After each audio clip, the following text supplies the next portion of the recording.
Sit down and let me tell you a story. A true story that happened a few years ago in a federal prison here in Brazil. And look, I've seen a lot in my life, but when I heard what happened there, I confess I felt a chill run down my spine.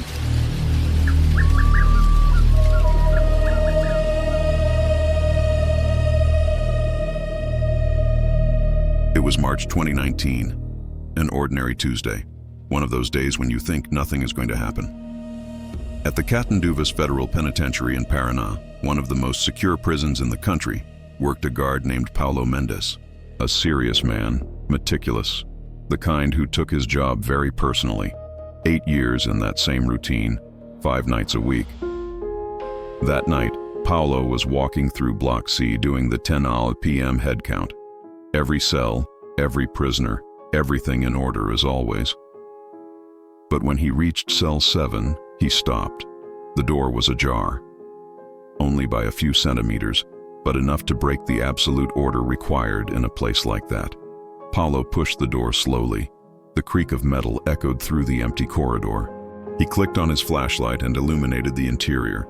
The cell appeared empty, but something was wrong. The mattress had fresh indentations, as if someone had just gotten up. There was a metal mug on the concrete table. Paulo touched the mug. It was still warm. His heart raced. He grabbed his radio. "Central, this is Mendes, Block C. We have a situation in cell 7. Possible escape." The voice on the other end crackled. "Confirm, Mendes. Cell 7. That cell has been deactivated for months." Paulo looked around again. Deactivated? There was someone here. They had just left. "Central, there are signs of presence here. Very recent. Someone was in this cell." "Negative, Mendes. The system shows cell 7 was marked for maintenance back in December. No one has been registered there." But Paulo wasn't a fool. He knew it wasn't a mistake. He had that bad feeling in the pit of his stomach. "Check the security cameras. Now." Half an hour later, Paulo was in the monitoring room with the night supervisor and the camera technician, a young man named Diego. "Show me the footage of cell 7 from the last 24 hours, the supervisor ordered. Diego typed a few commands. The central screen lit up with the black and white image of the Block C corridor, and that's when they saw it. 6 in the morning that same day, the door to cell 7 opened, and a man walked out. About 40 years old, grayish hair, medium height, wearing the orange prison uniform. He stretched, like someone who had just woken up, and walked down the hall toward the yard. As if it were the most natural thing in the world. Paulo felt his blood run cold. "Rewind the image." Diego rewound. There was the man again, leaving a cell that was supposed to be empty. "This makes no sense," the supervisor whispered. "That cell has been locked for months." "Keep watching," Paulo asked. And they watched. The man ate breakfast in the cafeteria. He walked in the yard. He exercised. A guard handed him food at lunch. He took his scheduled sun break. He talked to other inmates. In every scene, the guards and staff seemed to see him normally. They treated him like they would any other prisoner. "Who is this man?" the supervisor asked, his voice already trembling. Diego accessed the identification system. He cross-referenced the man's face with the database of every inmate in the penitentiary. No match. "Try again." Same result. That man did not exist in the system. "This is impossible. We see him on camera. He received food. Other inmates talked to him. How is he not in the system?" But Paulo had another idea. "Diego, can you go back further? I want to see when he entered that cell for the first time." Diego began to rewind. 1 day, 2, a week, 2, a month, 2 months. The man was there. Every day. The same routine. Wake up, breakfast, yard, lunch, exercise, dinner. Back to cell 7. 3 months into the recordings. Diego stopped. "Look at this. December 22nd, 2018, 3 months prior. Cell 7 was empty, with a maintenance sign on the door. Then, at 3:14 a.m., the door opened, and the man walked in, alone. No guard, no escort. He simply opened the door, walked in, lay down on the mattress, and went to sleep. as if he had come home. The prison director was called at 2 a.m. Armando Reyes, 56 years old, hair completely white, 30 years of experience. He had seen riots, escapes, and violence of every kind, but he had never seen this. He watched the footage in silence. When it ended, he ordered the team to review every transfer record from the last 6 months. He wanted to know if there had been any unregistered entry, any glitch in the system. Then, he took Paulo to cell 7. Armando examined every inch of that cell. He ran his hands over the walls, looked under the mattress, checked the sink, the toilet, the window bars. Then he stopped, staring fixedly at the back wall. "Paulo, do you see this?" On the wall, nearly invisible, were light marks, as if someone had scratched the concrete repeatedly with something sharp. The marks formed a number, 142. "What does it mean?" Paulo asked. Armando's face went pale. "Cell 142, Block A, 4 a.m. Armando, Paulo, and 2 guards stood in front of cell 142 in Block A. Armando checked the system on his tablet. Carlos Almeida Santos, 42 years old, sentenced to 25 years for bank robbery. He's been here since 2015. He signaled the guards. They opened the door, and they recoiled. Carlos Almeida Santos was lying on the bed, motionless. His eyes were open, staring at the ceiling, lifeless. His skin was gray, dead. The forensic pathologist arrived half an hour later. She examined the body. Cardiac arrest, apparently. But based on rigor mortis and body temperature, he died 2, maybe 3 days ago. Perhaps more. Armando looked at Paulo. They both thought the same thing. They went back to the monitoring room. Diego had the footage ready. Camera from cell 142, starting from 3 months ago. December 22, 2018. 2 a.m. Carlos Almeida Santos was sleeping. Normal breathing. 2:43 a.m. He moved. He clutched his chest. His body contorted. He tried to reach the emergency button on the wall but couldn't. He fell from the bed. He lay on the floor convulsing. And then he stopped. He died right there, the doctor confirmed. Sudden cardiac arrest. But then something happened that made everyone stop breathing. 3:07 a.m. The door to cell 142 opened, by itself, no guard. And from inside the cell, a man walked out, identical to Carlos Almeida Santos. He walked down the corridor, past 3 cameras, crossed 2 security gates that opened automatically as he approached, walked across the yard, and entered Block C, straight to cell 7. The camera captured everything. The man entered the empty cell, closed the door, lay down on the mattress, and closed his eyes, as if he had finally arrived home. The case was reported to the federal government. 2 days later, Dr. Mariana Costa arrived, an investigator specialized in complex crimes. 41 years old, master's in criminology, PhD in forensic psychology. She spent 3 days reviewing everything, every document, every image, every log. On the 4th day, she called Armando. "Did you interview the guards who appear in the footage with the man from cell 7? "Yes, all 15 of them. Every single one swears they never saw this man. We showed them the recordings. They recognize they are there doing what the cameras show, but they don't remember any of it." "They don't remember?" Mariana was incredulous. "Nothing, as if those moments don't exist in their memory." "And the other prisoners? The ones shown talking to him?" "Same thing. When we show the photos, no one remembers. It's as if he were invisible to everyone's memory. Except for the cameras." "Exactly." Mariana fell silent. Then she said, "I need DNA." The forensic team collected samples from everything in cell 7. Hair, saliva, skin from the mattress, fingerprints, and they collected from the body of Carlos Almeida Santos as well. The results took a week.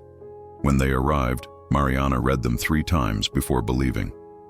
She called Armando. The DNA from cell 7 matches Carlos Almeida Santos. Armando frowned. It makes no sense. Carlos was dead in his cell. How can his DNA be in 2 places? It can't, but there's more. I investigated Carlos's family. He had a brother. He did. Roberto Almeida Santos, an identical twin, born 17 minutes apart. They grew up together, committed crimes together when they were young. But Roberto died in 2012 in a car accident on the BR 277 highway. 6 months before Carlos was arrested, Mariana placed an old photo on the table. 2 young men, identical, smiling. Identical twins have the same DNA. No test can differentiate them. So the DNA from cell 7 could be Carlos or Roberto. But Roberto has been dead for 7 years. Officially, Armando looked at the photo. Are you saying Roberto faked his death? That he somehow took Carlos's place and entered the prison? I'm saying we need to exhume the body buried as Roberto Almeida Santos. 2 weeks later, at the municipal cemetery of Curitiba, a forensic team dug up Roberto's coffin. The body was badly decomposed, but still identifiable. They collected bone and dental samples. The results came back quickly. Mariana received the report at night. She read it and called Armando. The body in the grave is Roberto Almeida Santos, confirmed by dental records and bone analysis. He really died in that accident. Silence on the other end. Then who was the man in cell 7? That is the million-dollar question. 5 days later, a team of engineers inspected cell 7 thoroughly. The chief engineer tapped his fingers on the floor near the bed. The sound was different. Hollow. They removed the mattress. He ran his hands along the floor. He found a nearly invisible line, forming a square about 70 centimeters wide. I need a crowbar. They lifted the floor section. There was a hole, a tunnel descending straight down. The engineer shone his flashlight. The tunnel was 1 meter in diameter, excavated with precision. The walls were smooth, reinforced with metal that seemed to have come from the cell furniture. This took months to dig, maybe years. But cell 7 was empty before December, Armando protested. Then it was dug before, or... He didn't need to finish. Everyone understood. The engineer and 2 men went down into the tunnel. They crawled for nearly 200 meters. The tunnel made calculated turns, avoiding the building's structural supports. Finally, it began to rise, another 50 meters, and it ended at another concrete slab. He pushed. The slab moved. He removed it completely. He was in an overgrown area, 200 meters outside the prison perimeter, far from the cameras. He grabbed his radio. We found the exit. He could have escaped. At any time in the last 3 months, he could have just walked away. But that only made the mystery deeper. Why would someone dig a perfect escape tunnel and then stay in prison for 3 months? It was Paulo who found the letters. He went back to cell 7 because something was bothering him, a feeling that they were missing something. He checked everything again, the walls, the ceiling, the floor, and he saw something stuck in the window grate. Between the metal and the concrete, a thin piece of paper. He pulled it out carefully. It was a letter, handwritten. Carlos, my brother. I know you're reading this. I know it's you in this cell.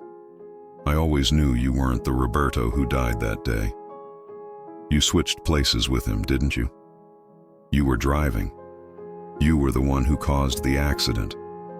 And when you saw that one of you had died, you let them think it was Roberto, because you were the one wanted by the law. You were the one with problems. But I know the truth. I always have. There was no signature, but there was a date. December 21st, 2018. 1 day before the man appeared in cell 7. Paulo searched more. He found 4 more letters, all hidden in different places, all written by the same hand. The last one was different.